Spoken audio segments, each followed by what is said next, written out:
Hey everybody, welcome back to another Working Timbers video. Today I'm excited to share with you a laser. So this is my first laser and the company sent it to me to try it out, and this is called the Orture LM3. And it can do some quite amazing things. A couple of the highlights are it does 20,000 millimeters per minute speeds, and it also can do 10 millimeter cutting, right, of plywood, even though I pushed it to do other types of things, but it can do 10 millimeters in one pass, right, of cutting wood. Well, I put it to the test and I did a 1/4 inch of walnut, and so it didn't quite do that in one pass, but you'll just have to see how it turns out. So stick around. I hope you enjoy the video, and we'll see you at the end. There it is in all its glory. Starting with the pumpkin bowl project, I took a piece of walnut and did a resaw, and that's where you just rip it down the middle. Then I took those pieces and ran those through the planer, which made the width or the thickness right around 1/4 inch.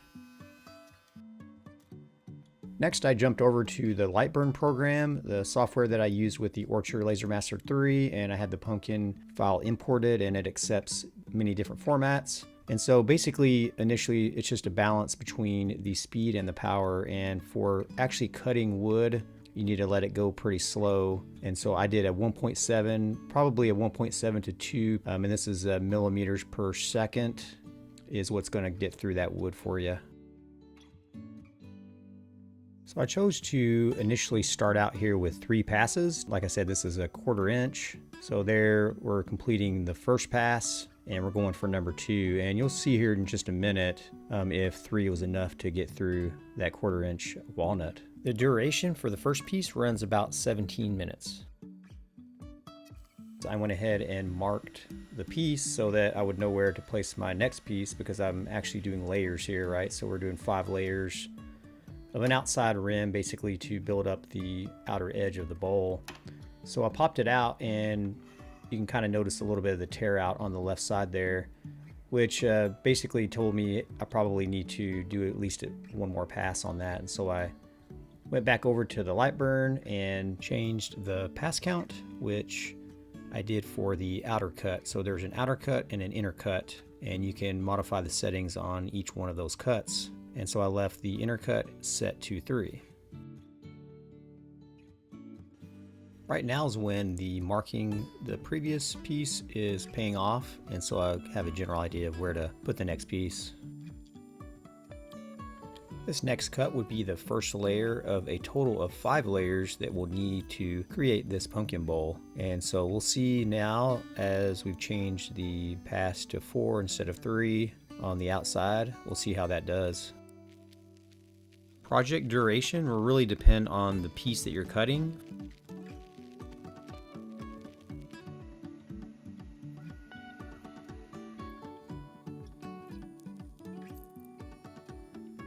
Here we are going ahead and getting the cut number 2 done for the outer rim. In order to keep the video at a reasonable length, I have sped up the actual process of the laser cutting. It'll be quite a bit slower in real time.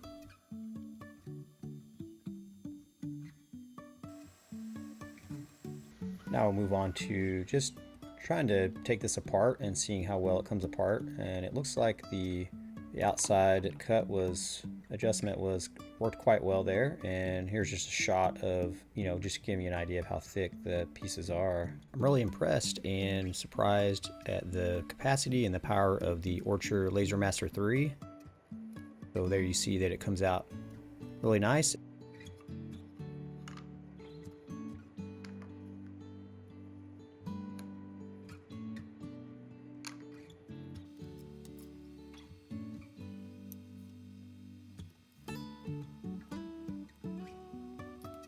Before I made the next cut, I went ahead and went over to the miter saw and got all my pieces prepared, and so I'd have those ready to put down on the laser.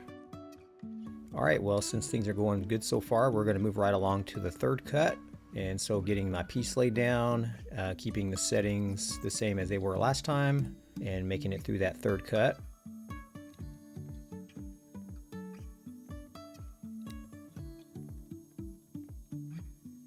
So So here's a good example on that third cut where it came out nice and clean. So just remember that the wood can be a factor in your results in many cases. So you just have to play with the settings and, you know, get the right cut that you want.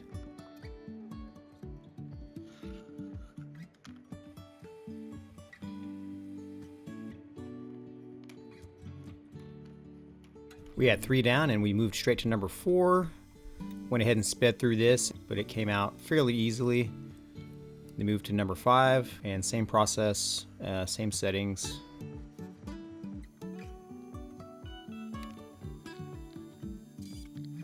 Number 5's cut went well, and we also fast tracked that one to the results. So we eventually got that out okay, and so we had all 5 layers ready to go for the bowl. Now that we had all of our 5 layers, I just went ahead and started gluing those together, and I used the STARBOND CA glue to do that. And if you're interested in using some of the STARBOND, I have a link in the description and I have a discount code as well, so go check that out. So I just went layer by layer until that was complete.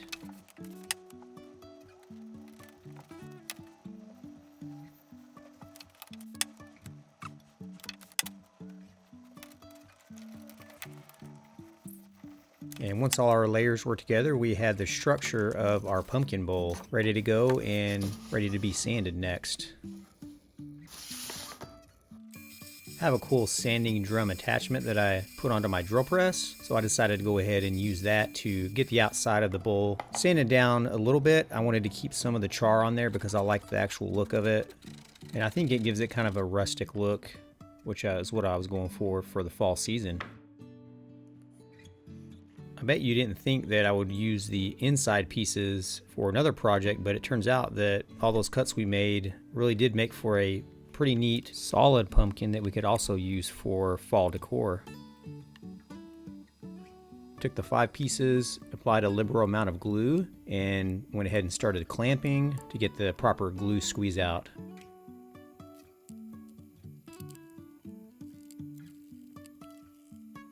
One hour later. Now remove the clamps to see what kind of results we had. Turned out great, and that glue worked really well, so I went over to the sander, same process as the bowl, and just went ahead and sanded those edges. I continued to refine the pumpkin by doing a round over with the router just to soften those edges up.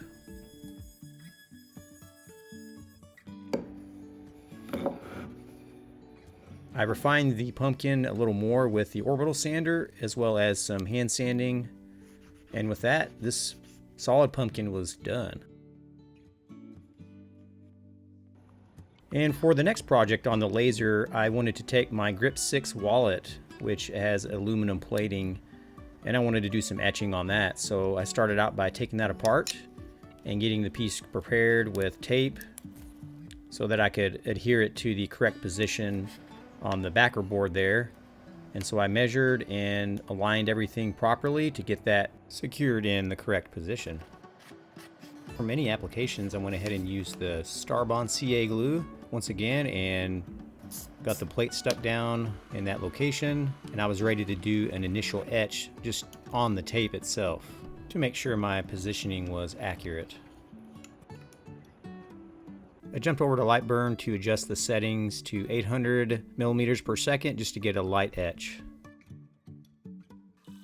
Total etching time with the laser for this project was about 3 minutes, and I obviously sped it up just to get through the video.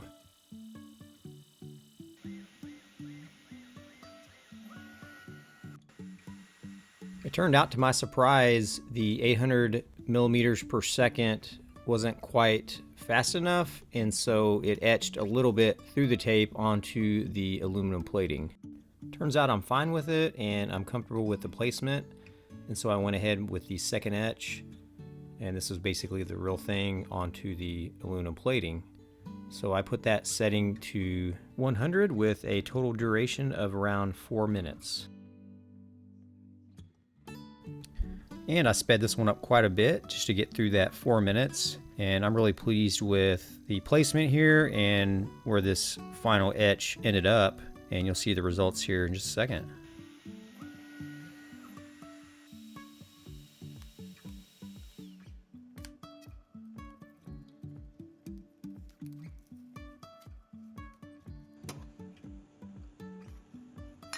I went ahead and pieced the wallet back together, and I was happy with how this turned out.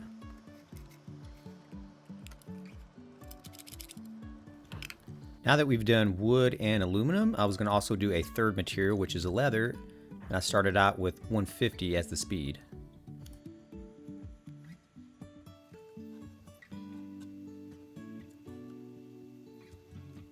For the 150 millimeters per second, that will get us at around 3 minutes for this etching. Remember that if you're etching on leather, to be sure and use a fan of some sort, because there's a kind of a horrendous smell of burnt leather.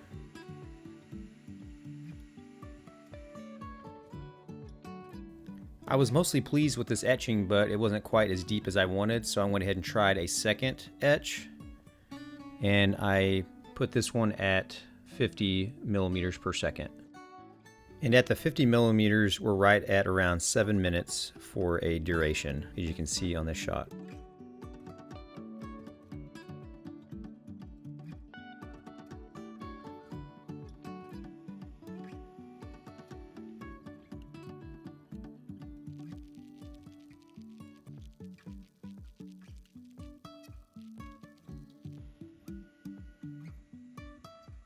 Really great results on this etching, and I plan on using this as a patch for a hat in the future.